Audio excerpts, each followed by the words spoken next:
Bangladesh aviation ইতিহাসের সবচেয়ে বড় প্রজেক্ট ঢাকা আন্তর্জাতিক বিমানবন্দরের তৃতীয় টার্মিনালের উদ্বোধন হতে যাচ্ছে আগামী মাসে।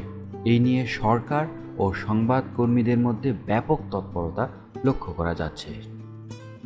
শোনা যাচ্ছে এই টার্মিনালকে কেন্দ্র করে অনেক বিদেশি এয়ারলাইন্স অলরেডি আগ্রহ প্রকাশ করছে বাংলাদেশ থেকে সার্ভিস চালু করতে। আর তাই তো অনেকেই আশা প্রকাশ করছেন যে এইবার হয়তোবা টিকিটের দামটি কমে আসবে।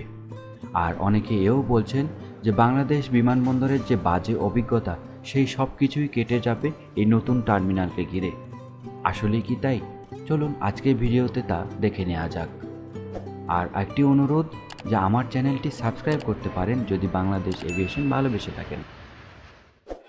আমাদের এভিয়েশন সেক্টরকে পুরোই চেঞ্জ করে দিবে এই থার্ড টার্মিনাল। এয়ারপোর্টে যে ধরনের ফ্যাসিলিটি দরকার এগুলো কিন্তু মানে এই থার্ড টার্মিনাল একটা করেই কিন্তু আমরা এনশিওর করতে পারবো না। সেটা আমাদের থার্ড টার্মিনাল সারা বিশ্বের আগ্রহ সেদিকে খুব আগ্রহ প্রকাশ করেছে। নতুন টার্মিনালে আমরা টার্মিনাল ফ্যাসিলিটিস বাড়ছে, কিন্তু আমাদের একটি রানওয়ে, তো সুতরাং এখানে আপনি চাইলেই একটা আপনার সামর্থ্যের বাইরে অনেকগুলো ফ্লাইটকে আপনি অ্যাকসেপ্ট করতে পারবেন না। যে জন যাই বলুক না কেন, এতটুকু পরিষ্কার যে বাংলাদেশের ইতিহাসের সবচেয়ে বড় ব্যয়বহুল এই থার্ড টার্মিনাল হওয়ার পরও বাংলাদেশের এভিয়েশন খাত রাতারাতি চেঞ্জ হয়ে যাবে, এটা কেউই জোর গলায় বলতে পারবে না। তাহলে সমস্যার সমাধান কিভাবে হবে? সমস্যার সমাধান অনেকভাবেই হতে পারে। যেমন সরকার আরেকটি রানওয়ে করার পরিকল্পনা গ্রহণ করেছে, কিন্তু এখানে সরকার আবারও একটি ভুল করছে। সেটি হলো সরকার বর্তমান রানওয়ের খুব কাছাকাছি আরেকটি রানওয়ে করতে যাচ্ছে, এবং যেটি আদতই তেমন খুব একটা কাজে আসবে না। রানওয়ে করতে হলে সরকারি বা বেসরকারি জমি অধিগ্রহণ করে হলেও এমন একটি জায়গায় করা উচিত যেটি আরও 50 বছর বাংলাদেশের জনগণকে সার্ভিস দিতে পারবে।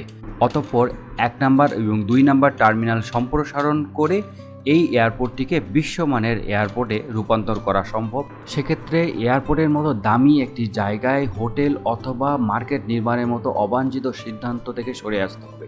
এই ক্ষেত্রে অবাঞ্ছিত এসব স্থাপনাগুলো এয়ারপোর্ট থেকে সরিয়ে ফেলতে হবে। তাহলে আপনারা এখন প্রশ্ন করবেন যে সমাধানটা কোন জায়গায়? অনেক সময় খুব ছোট একটা উদ্যোগও অনেক বড় একটা ইফেক্ট ফেলে, ঠিক যেমন বিআরটিসি সার্ভিস এলিভেটেড এক্সপ্রেসওয়েতে। ঠিক এমনই কিছু আমি আপনাদেরকে বলতে যাচ্ছি, খুব মনোযোগ দিয়ে শুনুন। এই সংক্রান্ত কিছু সমাধান আমি পূর্বের দুটি ভিডিওতে উল্লেখ করেছি। ভিডিও দুটির লিঙ্ক আমি ডেসক্রিপশন বক্সে দিয়ে দিচ্ছি, আপনারা চাইলে দেখে আসতে পারেন। আজকে বলছি অন্য কথা। প্রথম যে বিষয়টি সম্পর্কে আলোচনা করব সেই বিষয়টি অন্য কেউ বলেছে কিনা আমার জানা নেই, তবে বিষয়টি হলো বাংলাদেশ বিমান বাহিনী সম্পর্কে। বাংলাদেশ বিমান বাহিনীও কিন্তু হযরত শাহজালাল ইন্টারন্যাশনাল এয়ারপোর্টের রানওয়ে ইউজ করে তাদের বিমান ওঠা এবং নামার জন্যে। আমরা যদি বিমান বাহিনীর জন্যে একটি বিকল্প ব্যবস্থা করে দিতে পারি তাহলে কিন্তু উল্লেখযোগ্য সংখ্যক স্লট ফাঁকা হয়ে যাবে, এবং সেটি দিনের বেলাতে ফাঁকা হয়ে যাবে। আচ্ছা, দ্বিতীয় বিষয়টি হলো যে আপনারা খুব সূক্ষ্মভাবে লক্ষ্য করলে দেখবেন যে দিনের ঠিক বিকেল বেলাটায় এবং রাত 12টার পর ফ্লাইট ফ্রিকোয়েন্সি কিন্তু বেশ কিছুটা কমে আসে। যেই নতুন এয়ারলাইন্সগুলো ঢাকা এয়ারপোর্টে স্লট চাচ্ছে তাদেরকে এই সময়গুলোতে স্লট দিলে অনেকাংশেই সমস্যার সমাধান হয়ে যাবে।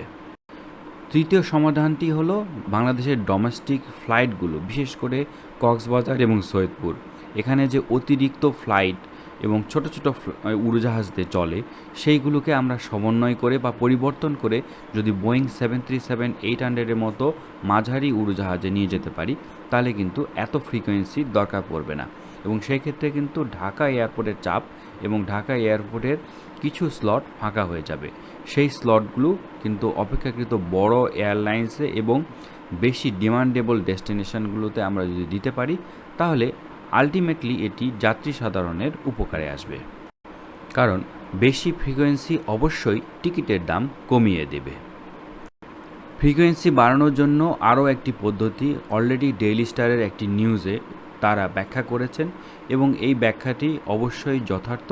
আপনারা যদি এই সংক্রান্ত আরও বিস্তারিত জানতে চান তাহলে আমাকে লিখতে পারেন, আর এই ভিডিওটি লাইক দিন, তাহলে আমি এই সংক্রান্ত আরও একটি ভিডিও তৈরি করব। তো সবাই ভালো থাকবেন, আজকে এই পর্যন্তই। আল্লাহ হাফেজ।